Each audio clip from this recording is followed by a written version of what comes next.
Hola, buenas tardes o buenos días, depende desde donde nos estéis viendo. Mi nombre es Iñaki Alonso, soy arquitecto y soy el director y el CEO de SAT Arquitectura. Me voy a encargar de desarrollar esta clase y os voy a compartir la pantalla para impartir la clase. Yo acabé en el año 98 y desde el año 98 que acabé la carrera de arquitectura me he dedicado a la investigación de toda la parte de ecología medioambiental y ecología social relacionada con la arquitectura. La carrera de arquitectura es muy interesante, pero siempre digo que realmente no me enseñaron nada de temas de salud y de cultura colaborativa aplicada a los edificios, ¿no? Entonces, prácticamente cuando terminé la carrera me puse a investigar qué es esto del impacto medioambiental relacionado con el hecho de construir edificios, ¿no? Que como muchas sabréis, el hecho de construir edificios tiene un gran impacto relacionado con los residuos, pues en torno al 35% de los residuos totales están generados en el sector de la construcción, o es responsable de en torno al 39% de las emisiones de CO2 o en torno al 40% de las necesidades energéticas, ¿no? Estas son cifras muy globales y también muy llamativas para un sector muy invasivo, ¿no? Y con mucha necesidad de energía y mucha necesidad de materiales para sus procesos de fabricación. Así que en aquellos años, los 90, me interesaba mucho el tema del medio ambiente, después de haberme encontrado con algunos libros como Los límites del crecimiento o La primavera silenciosa, pues decidí enfocar la carrera de arquitectura desde una perspectiva medioambiental, puramente medioambiental. Y me puse a investigar, a hacer diferentes cursos sobre materiales, sobre energía, sobre gestión del agua, sobre contaminación química, sobre contaminación electromagnética, y bueno, y lo he ido aplicando durante 20 años en el estudio de arquitectura. Ahora mismo tengo un estudio de arquitectura que es SAT enfocado a estos temas, ¿no? Está toda la parte medioambiental, pero también hay una parte social relacionada con el cohousing, el co-living y el coworking, es decir, la cultura colaborativa incorporada en el sector de la construcción.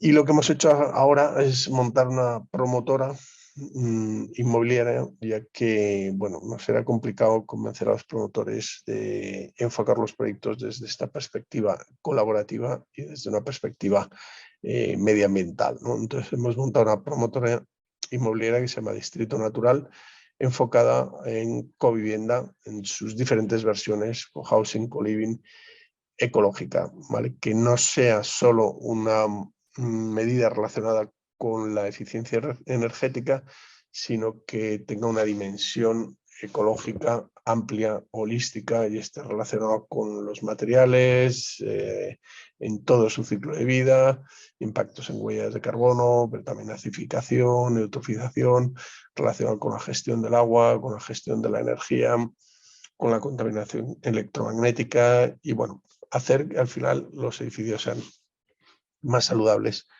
para las personas y para el planeta, ¿no? Que es el objetivo que tenemos en general.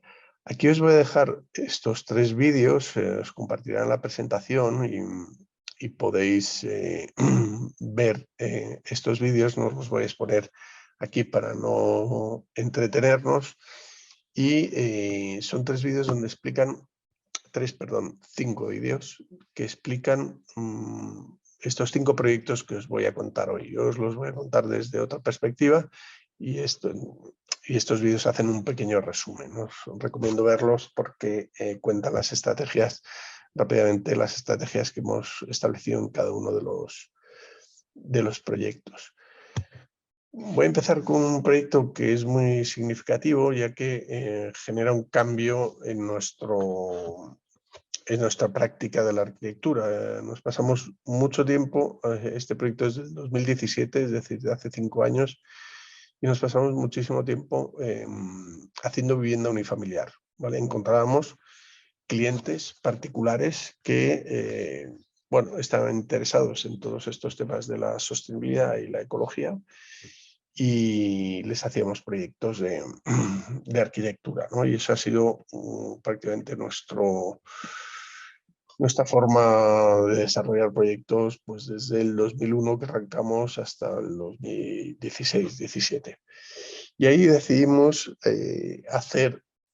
intentar llevar todos estos conceptos de ecología a otros sectores, no solo el de la vivienda, ¿no? Y este es el primer proyecto donde podemos introducir todos estos conceptos en una oficina bancaria, en este caso, es decir, en el mundo del retail. La eficiencia energética, los materiales y bueno, todos los aspectos relacionados con la construcción. Es un proyecto donde se han incorporado muchas cosas. Como veis, hay materiales muy naturales, desde la baldosa hidráulica, con un diseño muy específico de un artista, Miquel Egusquiza, que diseñó estas baldosas específicamente para aquí. Como sabéis, es una baldosa que se hace con una prensa hidráulica, por lo tanto no tiene cocción, por lo tanto hay menos impacto en el proceso de fabricación, aunque se hace con cemento. El cemento también tiene un proceso de cocción que tiene una serie de emisiones, pero lo que es la baldosa en sí misma es una baldosa que se hace con una prensa. Materiales de madera, certificada FSC, tanto en las luminarias como en los bancos. Las paredes no se puede apreciar desde aquí, pero están hechas con barro, con un material de una marca que se llama En Barro. Al final es un sustituto del yeso y no deja de ser una tierra cruda que también tiene menos cocción y menos emisiones de CO2 y tiene un aspecto mucho más natural. Aquí en este caso es blanco o prácticamente blanco. En una foto no se llega a apreciar diferencia, pero luego al tacto y en una cercanía del material, pues hay una diferencia muy grande. Obviamente toda la iluminación es en LED, la oficina tiene un sistema de climatización para la renovación del aire, se ha incorporado algo de vegetación, luego algo de baldosas también propias del lugar. Y luego aquí veis el chino cordobés, o bueno, incorporar un elemento muy local, ¿vale? Muy de Andalucía, que también pueda, bueno, pues puede atraer o generar esa identidad muy, muy particular de cada lugar. Los falsos techos están hechos de viruta de madera con magnesita, es un sistema de Heraclit bastante comercial. Entonces, bueno, se ha cuidado mucho toda la parte de diseño, incluso metiendo una parte de jardín vertical y otra parte de parking de bicis, para que la gente cuando vaya a la oficina bancaria pueda aparcar una bicicleta. Cualquier edificio debe de incorporar elementos de movilidad sostenible y facilitar que la gente pueda venir en bicicleta o en patinete, pueda cargarlo y bueno, pues tenga un pequeño espacio para aparcar las bicis o los patinetes. Y puede ser dentro de la oficina, no hay ningún problema en delimitarle un espacio y generar un pequeño parking de bicis dentro del edificio, que, bueno, como veis, pues no genera ningún problema. Esta oficina la entendimos desde dos puntos de vista. Queríamos partir el espacio con dos funciones. Una función era igual la más clásica bancaria, es decir, unos puestos de trabajo para atender al público, que eran estas dos mesas, y luego un par de salas de reuniones, o una del director y otra sala de reuniones, donde se atendía al público de manera más convencional. Pero hay otra parte de la oficina que queríamos que funcionase como un coworking más abierto al público, para hacer eventos, para hacer diferentes actividades, o que incluso los propios clientes del banco pudiesen ir y encontrarse o trabajar allí o hacer diferentes eventos. Esto partía de una reflexión interesante, en el sentido de que Triodos Bank tenía una comunidad de gente muy alineada en valores, pero no tenían espacios de conexión entre sí.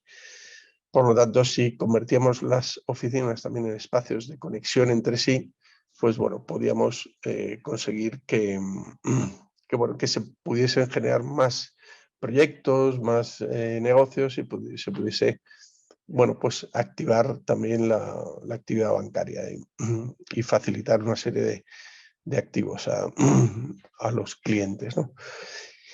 Y esa es la función de la oficina, con un patio en medio, con el parking de bicis, algo de vegetación y bueno, pues que pudiese funcionar en ese sentido, ¿no? Esto es una imagen más de la parte de oficina convencional, donde diseñamos también las mesas y las sillas. No, las sillas son de catálogo, pero todo el resto del mobiliario, todas las mesas son diseñadas por nosotros. Otra oficina, bueno, este proyecto, el de Greenpeace, fue premio nacional Green Solution Awards y segundo premio internacional en la categoría de salud y bienestar. Aquí se tuvo en cuenta, bueno, pues muchos aspectos relacionados con la salud, la calidad del aire y, por ejemplo, hubo un aspecto muy importante que es la detección de un cuadro eléctrico que nos dio muchas pistas porque había un lugar en la oficina con un gran foco de contaminación electromagnética y que había que evitar cerca de un puesto de trabajo permanente, ¿no? Y bueno, pues diseñamos la oficina y la elección de dónde iban los puestos de trabajo vino dada de alguna manera por el análisis de los impactos que detectamos desde el punto de vista electromagnético, ¿no? Eso es muy importante hacerlo siempre porque son cosas que no ves, es lo que llamamos contaminación invisible, y si no la tienes en cuenta, pues puedes estar generando un problema a una persona que está trabajando 8 horas al día en un sitio que, bueno, pues puede tener una patología importante, ¿no? Entonces, bueno, pues en este caso nos dio una pista muy importante. Otro proyecto que hicimos así con bastante carga en los temas medioambientales es el de Greenpeace. Es un proyecto para las oficinas principales aquí en Madrid. Y bueno, lo bueno de tener clientes concienciados como Triodos Banco o Greenpeace es que, bueno, de alguna manera no tienes que convencerles y ya están prácticamente convencidos y trabajas con ellos de una forma muy alineada, es decir, con la misma visión y con un enfoque conjunto, ¿no? Hicimos una reflexión sobre lo que era Greenpeace y los valores fundamentales de Greenpeace, donde vemos que la acción y esas pancartas amarillas con las letras negras era un sello identitario de la organización y bueno, estuvimos en su taller, en el almacén, donde guardan todo el material de todas las campañas, tenían un montón de pancartas antiguas y bueno, empezamos a pensar en cómo podíamos establecer una estrategia de reciclaje de diferentes aspectos, ¿no? Cómo podíamos incorporar el reciclaje al diseño. Y aquí decidimos reciclar todas las pancartas, ¿no? Cogimos las pancartas, las cortamos en trocitos y las utilizamos para los falsos techos, ¿no? Con un poquito de diseño. Al final, pues te quedan todas las pancartas generando un espacio de color muy identitario de Greenpeace, ¿no? Lo que es el espacio lo dividimos en dos partes, una parte que está más relacionada con el acceso, donde hubiese un carácter más público, donde estuviesen los eventos, la acción, bueno, pues espacios donde llega la prensa, donde se hacen conferencias de prensa. Es un espacio más de creatividad, más relacionado con el caos, puede pasar cualquier cosa. Es un espacio, bueno, pues muy, muy activo, ¿no? Y por otro lado, pues teníamos un espacio más interior, más cotidiano, más privado, más enfocado a espacio productivo y espacio donde bueno, pues estés un poco más tranquilo en el desarrollo de un trabajo, ¿no? Esta relación entre lo público y lo privado, entre el caos y el orden, entre el cerebro derecho y el izquierdo, y entre, bueno, diferentes aspectos, el yin y el yang, es clave en determinados proyectos, porque hay que diseñar los espacios en función de los usos que van a tener, ¿no? Hicimos un estudio de luz también para ver, bueno, dónde teníamos la luz más predominante y dónde había menos luz, ¿no? Y ya veíamos pues que en esta parte de aquí hay poca luz y eso nos ayudó a diseñar, bueno, pues todos estos espacios de reuniones que tienen menos luz, pero al final vas ahí a hacer una reunión de 2 horas o de 1 hora o de media hora, pero no es un espacio donde pasas todo el día trabajando. El espacio que más luz tenía era este de aquí, al sur, y bueno, pues es hacia donde llevamos todo el espacio de productividad y de trabajo, ¿no? Es decir, diseñamos en función de la luz, fundamentalmente. Luego hicimos una estrategia de aislamiento, de mejora de la envolvente, mejorar las paredes, suelos, techos y ventanas con materiales ecológicos, con sistemas de reciclaje de textiles, ¿no? Utilizamos Geopanel, que es textil reciclado. La industria del textil recicla muy poco desechos y bueno, empieza a haber empresas que los utilizan para el sector de la construcción, ¿no? Entonces, bueno, tanto la celulosa como el textil reciclado o las virutas de madera de Pavaterm o Ecospy, pues son materiales que vienen de otras industrias y que funcionan muy bien para aislamientos acústicos, ¿no? Hicimos una estrategia de aislamiento, no a nivel de un passive house, de estanqueidad. Bueno, también tiene que ser clave esta relación entre lo ambiental y lo económico, ¿no? Y aquí fuimos pues ajustados de presupuesto a hacer una intervención lo más sostenible, pero también que sea viable económicamente, ¿no? Esos son unos croquis, unos dibujos que representan un poco esta idea de utilizar las pancartas en diferentes elementos de Greenpeace, ¿no? De la fachada y del interior de Greenpeace para trabajar un poco esta identidad. Incorporamos, por ejemplo, suelo. Obviamente, uno de los retos más importantes era no meter PVC dentro del espacio y trabajar con materiales sostenibles. No hay nada de PVC y el suelo, por ejemplo, es de corcho, ¿no? Fuimos a Portugal, estuvimos con algunas empresas que fabrican corcho y incorporamos el corcho en la mayoría de los espacios de los suelos y algunos en algunas paredes, ¿no?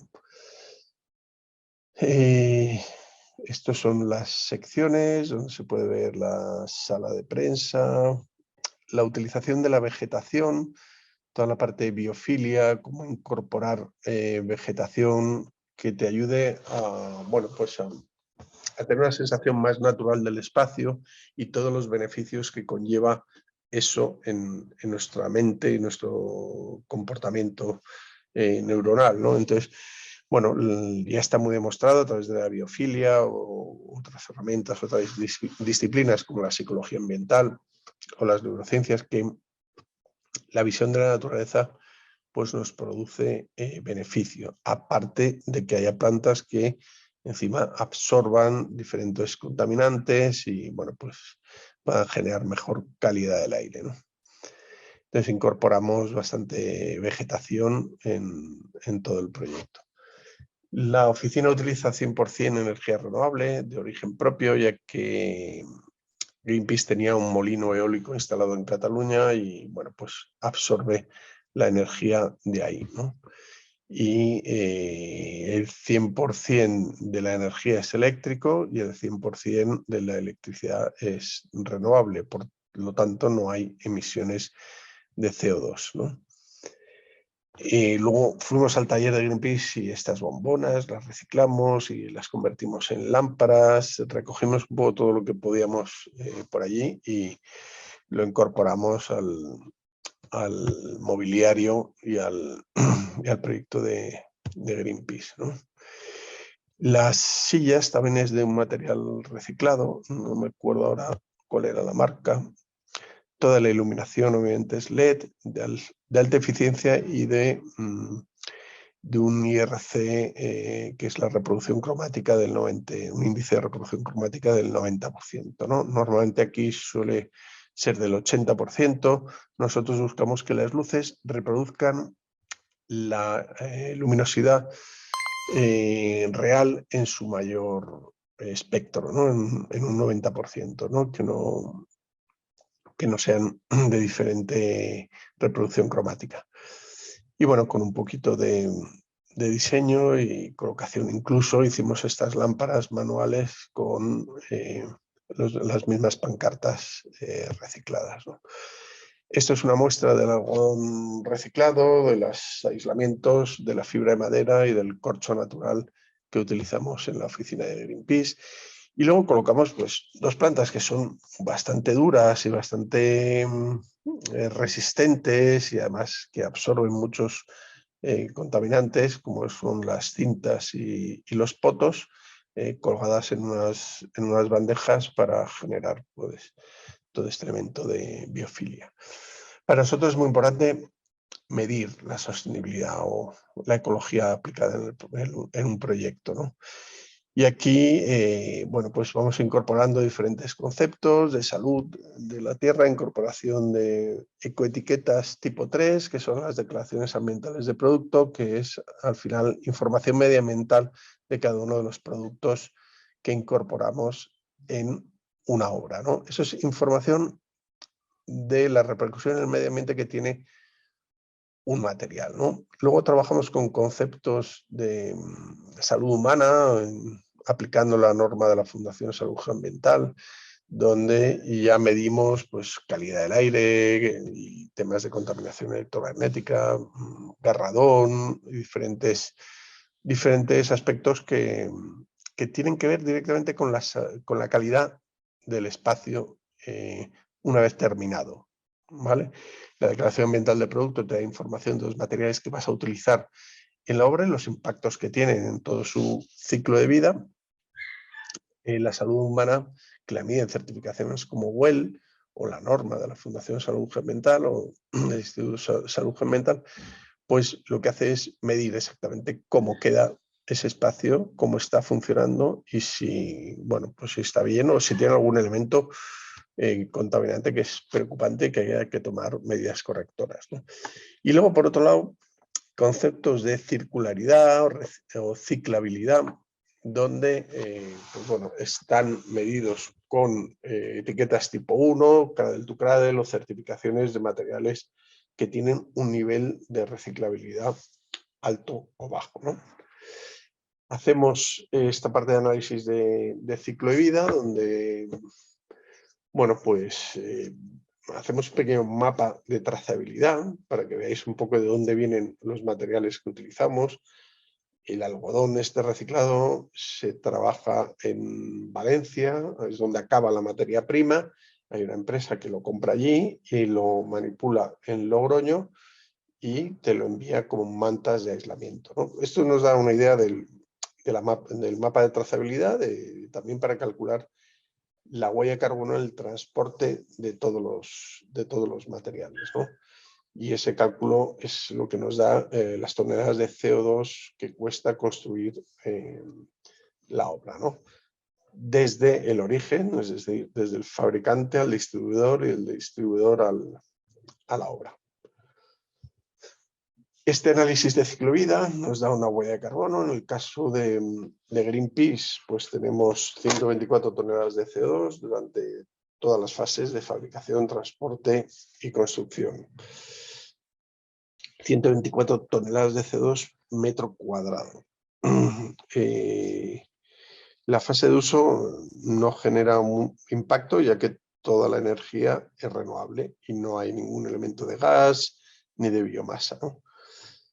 Lo que calculamos aquí en el análisis de ciclo de vida son las diferentes etapas. En la etapa A1, A2, A3 son las etapas de extracción, transporte y manipulación de un material, ¿no? Si fuese un cemento, pues extraer la piedra, llevarla a la fábrica y transformarla en polvo de cemento. O si es un material reciclado, extraerlo de donde esté el vertedero del material reciclado o el almacén y llevarlo, en el caso del textil, pues extraerlo de Valencia, llevarlo a Logroño y manipularlo para conseguir hacer una manta que sirva para el sector de la construcción.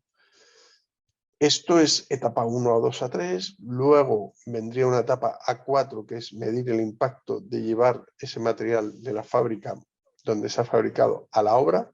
Una etapa 5, si necesitamos una grúa para coger ese material, subirlo arriba, el consumo energético de esa grúa. En la etapa B4 es cuántas veces se va a sustituir ese material a lo largo de su ciclo de vida. Si es un aislamiento, pues probablemente nunca. Si es una ventana, pues igual se cambia cada 15 años.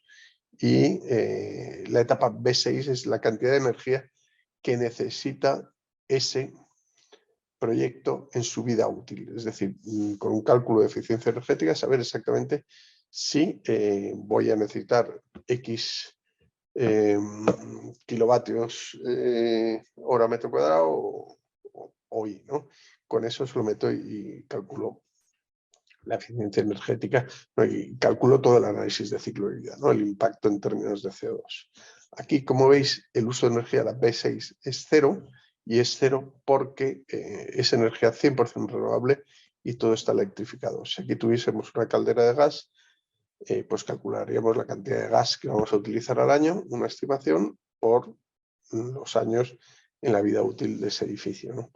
Aquí la vida útil para un local de oficinas pues se estiman 15 años, no porque no puede durar más, puede durar más, pero bueno, pues son datos medios. Con eso emitimos un certificado de análisis de ciclo de vida y generamos una certificación de CO2 nulo porque el proyecto ha calculado huella de carbono, la ha minimizado, ha compensado el CO2 que ha costado construirla, se ha electrificado al 100% y ha utilizado o está utilizando energía 100% renovable. Con eso lo que hacemos es generar una certificación de CO2 nulo.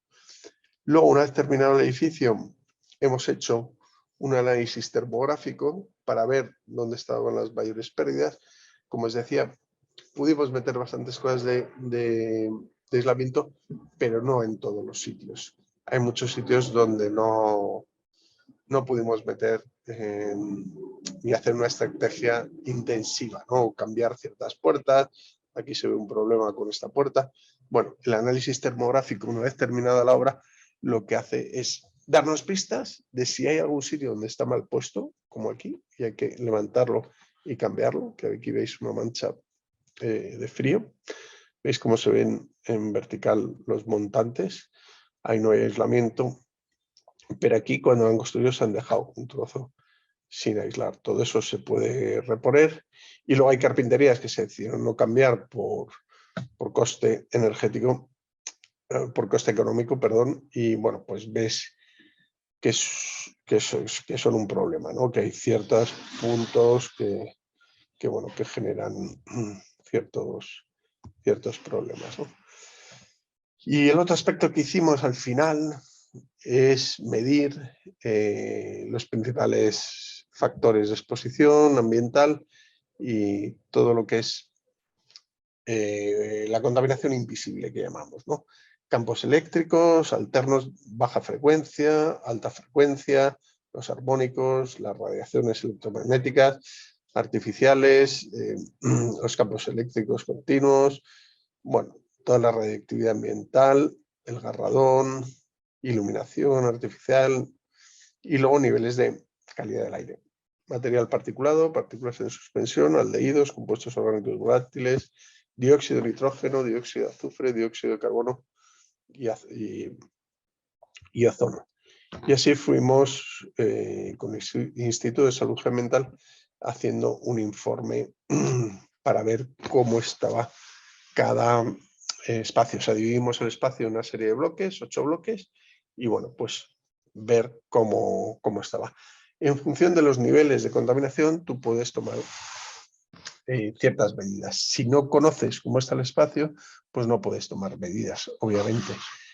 Con respecto a la calidad del aire, las medidas correctoras están muy relacionadas con aumentar la ventilación. Como veis, por ejemplo, en niveles de formaldehído, pues estábamos un poquito por encima del valor recomendado, pero muy por debajo de los límites legales establecidos por la norma, ¿no? Que son 368 microgramos metro cúbico. También mides una vez terminado el proyecto y bueno, pues puedes estar un poquito más alto. Luego es muy probable que ese nivel de formaldehído vaya bajando, ¿no? Por lo tanto, no es preocupante, ¿no? Sería preocupante si estuviésemos en 50 o 70, pero sí que estamos un poquito por encima del valor recomendado. Aquí lo más importante es medir. Si no mides, pues es difícil que puedas tener conclusiones y puedas tomar medidas, ¿no? Una de las cosas más importantes es la toma de tierra. Si no hay una buena toma de tierra, podemos tener valores muy preocupantes en la parte de contaminación electromagnética. Aquí, bueno, pues estaba todo bastante bien. Valores de campo eléctrico sin referencia a tierra, pues igual podemos estar, algunos se nos escapa un poco. Valores de campo magnético. Esto probablemente en la clase que haya dado Fernando Pérez lo explica todo mucho más intensamente, lo que quiere decir cada uno de los conceptos y cómo los calculamos. Y luego todo esto, disculpad, tiene que entrar en un precio razonable. Es decir, tiene que ser sostenible económicamente. Aquí la reforma de Greenpeace se hizo a 456 euros metro cuadrado, ¿vale? Esto es 2018, 2019, es un precio muy razonable y que estaba dentro de los criterios que habíamos marcado al principio. Es decir, habíamos hablado de un presupuesto inicial de 460.000 euros y estuvimos en ese precio al final, ¿no? 458, acabamos en 460.000. Por lo tanto, nos ajustamos a la obra, ¿no? Que eso también es muy importante, empezar con unos números en la cabeza y acabar el proyecto con los mismos números en la cabeza, ¿no? Luego, además, nos dieron el primer premio, Green Solution Awards, a nivel internacional, premio nacional Low Carbon. Y bueno, pues el proyecto tuvo bastante repercusión. Ahora os voy a contar el proyecto de Entre Patios, que es un proyecto también ya de otra escala, de llevar todos estos conceptos a una escala más de vivienda colectiva, edificios bastante más grandes. Aquí estamos hablando de 3.700 metros cuadrados, Greenpeace eran 1.000 metros cuadrados y Tríodos eran 350 metros cuadrados. Aquí lo que hemos hecho ha sido, entre SAT como estudio de arquitectura, Ecómetro como consultora para la descarbonización de edificios y consultora medioambiental en los proyectos de arquitectura, pues desarrollar Entre Patios Las Carolinas. El primer edificio CO2 nulo de Madrid es un cohousing ecológico y el primer edificio en derecho de uso de Madrid capital. Este proyecto es ahora mismo no solo Premio Europeo de Vivienda Colaborativa, sino que también nos han dado el Premio Verde Latinoamérica en 2021 y Premio Internacional Green Solution Awards también en la categoría Low Carbon. Por lo tanto, es un proyecto bastante reconocido a nivel internacional en la parte colaborativa por el tema de cohousing y en la parte medioambiental, ¿no? Responde al final a lo que llamamos como el triple balance o el triple bottom line, que es que los proyectos tienen que tener un balance social, un balance ecológico y un balance económico. Es decir, encajarlo en números, tener una viabilidad económica que esté en precios de mercado, que tenga el menor impacto medioambiental, que reconstruye la relación con el medio ambiente desde otros lugares, cero emisiones de CO2, utilización de madera y diferentes estrategias que vamos a ir viendo ahora. Y luego una parte social. La parte social va muy relacionada con la construcción de relaciones entre las personas, con el mundo colaborativo, el cohousing, el co-living y todos estos aspectos que se están incorporando hoy en día en la construcción. Este proyecto, bueno, pues tiene un ratio privado común de un 15%, es decir, es como si cada uno tuviésemos una casa de 100 metros cuadrados y 15 se las cedemos al común.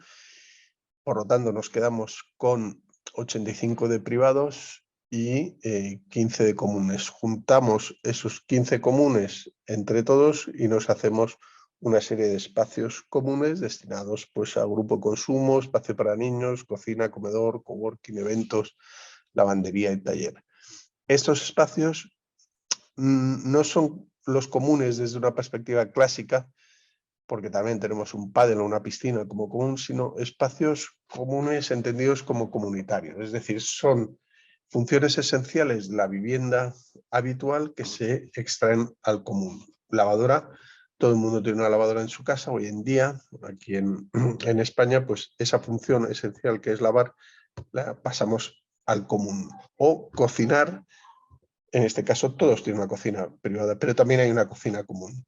O el comedor, o el espacio de trabajo, que ahora se ha puesto tan de moda en la pandemia, ¿no? Todo esto se extrae y se lleva a lo común. Por lo tanto, son funciones comunitarias que diferenciamos de lo que son comunes pura y dura, ¿no? A través de este tipo de proyectos lo que buscamos es reconstruir la relación entre lo privado, lo común y lo público, entre el yo, el nosotras y el todos y todas. Es decir, entre el crecimiento personal, entre el crecimiento colectivo, la red de cuidados, el apoyo mutuo y desde el punto de vista público, el cuidado de la tierra, del barrio, de la ciudad, del espacio público, ¿no? Esa triple relación nos interesa mucho enfocarla en todos los proyectos, ¿no? Y lo hacemos desde esa perspectiva. Este proyecto pues tiene un diseño bioclimático muy intenso en cuanto a protecciones solares, aislamiento por el exterior, en sistema SATE y por el interior. Lo hemos diseñado con criterios Passive House, es un edificio de energía casi nula, con unas demandas muy bajitas, entre 11 kilovatios hora metro cuadrado año para calefacción y 15 kilovatios hora metro cuadrado para refrigeración. Hemos conseguido el año pasado, pues, a través de una monitorización de consumos, pues que los consumos sean mínimos. Cuando tuvimos Filomena aquí, pues estábamos en 22 euros de consumo toda la edificación, ¿vale? Sin impuestos. Con impuestos toda la factura podían ser 40 euros, pero es que luego en febrero, marzo, esto bajó a la mitad. Y luego todo esto ha reventado con la factura, pero es un edificio que incluso duplicándose la factura, pues ahora mismo estamos en torno a los 50 euros por vivienda, todo incluido, es decir, climatización, renovación de aire, electrodomésticos, iluminación. Por lo tanto, bueno, pues considero que el nivel de confort que tiene el edificio con el sistema de calidad del aire que vemos aquí, lo que llamamos el pulmón del edificio, es decir, un aparato que lo que hace es coger aire del exterior, limpiarla, y ahí veis un poco el filtro sucio y luego un filtro después de limpiarlo, lo que está haciendo es limpiar la calidad del aire exterior y garantizarnos que dentro del edificio hay mejor calidad del aire de la que tenemos fuera. Para que os hagáis una idea, el otro día salió publicado un informe que decía que ha muerto más gente, 9 millones de personas muertes prematuras relacionadas con la calidad del aire, que muertes relacionadas con el COVID, que han sido en torno a 7 millones de personas.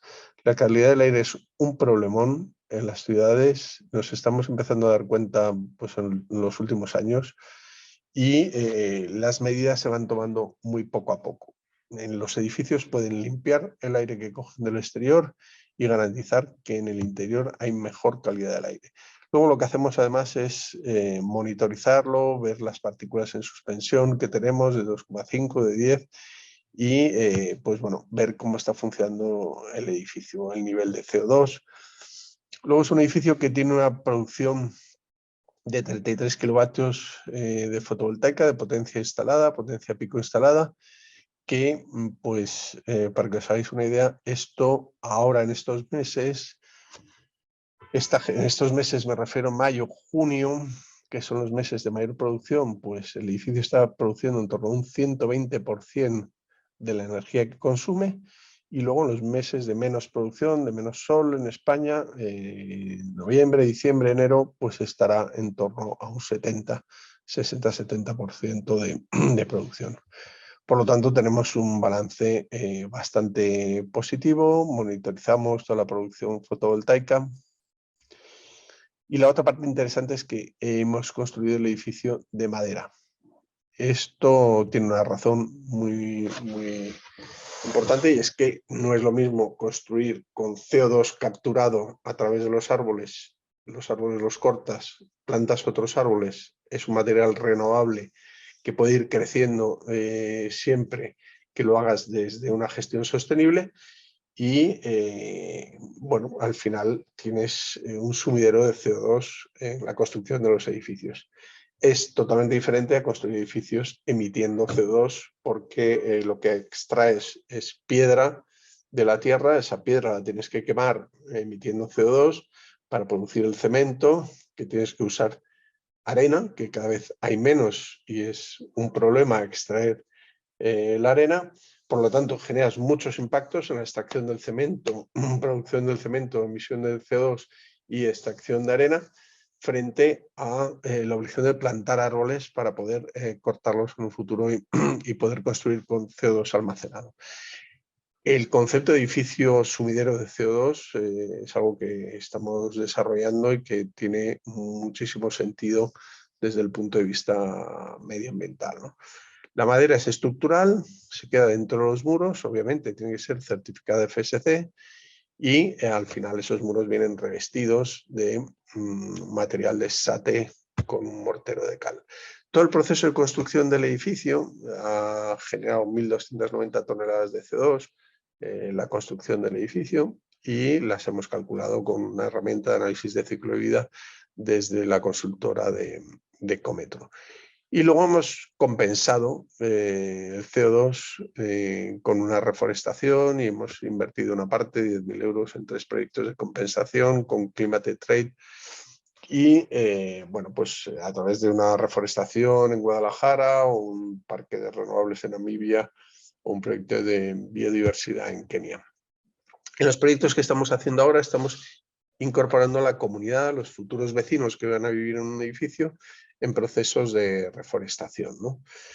Y bueno, si hacemos estos 5 pasos, medir la huella de carbono, minimizar su impacto, compensar las emisiones producidas, electrificar el edificio y utilizar 100% energías renovables para su funcionamiento, podemos tener una certificación CO2 nulo que hemos generado desde la asociación Ecometro, ¿no? ¿Todo esto es más caro o es más barato? Pues hace unos años publiqué en 2018 un artículo en El País donde ya contaba que los edificios ecológicos son más baratos. Aunque puedan ser más caros, y aquí tenéis una gráfica y los diferentes niveles de edificios con diferentes medidas implementadas, ¿no? El azul clarito es un edificio que cumple el CTE mínimo, es el código técnico de edificación, y luego vas implementando medidas, uno que es passive con materiales ecológicos, hasta uno que es prácticamente 100% renovable. Tienes que medir lo que cuesta la inversión y lo que cuesta mantener el edificio en los siguientes años, ¿no? Y como veis, pues el edificio que a priori parece más barato a nivel de inversión el año 0, este es mucho más barato en el año 30, que puede ser el tiempo de una hipoteca, es el edificio más caro con diferencia. Pero la economía también es precio, o sea, la economía relacionada con la energía es muy fácil de medir y bueno, la podemos llevar a una contabilidad muy clara, pero Hay otros aspectos, como por ejemplo, el que tengas un grupo de consumo de comida ecológica que trae la comida ecológica sin un tipo de envase una vez a la semana al edificio. Es economía, porque es economía de tiempo, en no ir a comprar, lo compras por internet y te lo traen, y es salud, ¿no? Es una parte básica de salud. Pero también es salud la parte de la calidad del aire, que tú estés respirando todo el tiempo que pasas en casa. Una buena calidad del aire es muy importante y también se traduce en un año, 6 meses, 3 meses de vida, la cantidad de muertes prematuras que hay relacionadas con la calidad del aire. Pues bueno, lo podríamos trasladar a economía en cuanto a la reducción de enfermedades, de visitas al médico y de calidad de vida que te puede generar un mejor aire. Pero también estrategias relacionadas con el agua. En Entre Patios hay un depósito de 10.000 litros que permite que se reciclen hasta 750.000 litros de agua al año. Esto es sencillo, simplemente las aguas derivadas de las duchas y de los lavabos pues pueden pasar a través de un proceso de reciclaje para volver a utilizarse. Todo el edificio está preparado para esto. Ahora mismo no se ha incorporado porque no hay ordenanza del Ayuntamiento de Madrid que permita hacer esto. Bueno, son proyectos que participan de los Objetivos de Desarrollo Sostenible en estos objetivos concretos: salud, bienestar, agua limpia, energía asequible, ciudades y comunidades sostenibles y acción por el clima. Pero indirectamente muchos otros. Y al final responden a un grupo de gente que se junta para decidir cómo quiere vivir, apoyarse y desarrollar un proyecto pues bueno, que pueda satisfacer sus necesidades vitales, ¿no? Y estar alineado con su pensamiento de vida, ¿no? Todo ha sido un proceso muy interesante, muy bonito, todo el proceso de construcción, muy innovador, y que ahora se terminó hace 1 año y medio y ahora mismo pues bueno, está en pleno funcionamiento con unos resultados espectaculares en cuanto a consumos energéticos, calidad de vida y bueno, funcionamiento del edificio en todos sus aspectos. Este es una imagen de un interior, de una vivienda, con los techos vistos de madera, las carpinterías de madera hacia el interior y bueno, pues la orientación sur que permite que entre mucho el sol y bueno, pues se vaya generando estos ambientes más cálidos. Las venecianas exteriores, que son muy particulares y que funcionan muy bien para tapar el sol y el clima en los días más soleados. Así que esto es todo, espero que os haya interesado y nada, nos vemos en otro curso. Muchas gracias.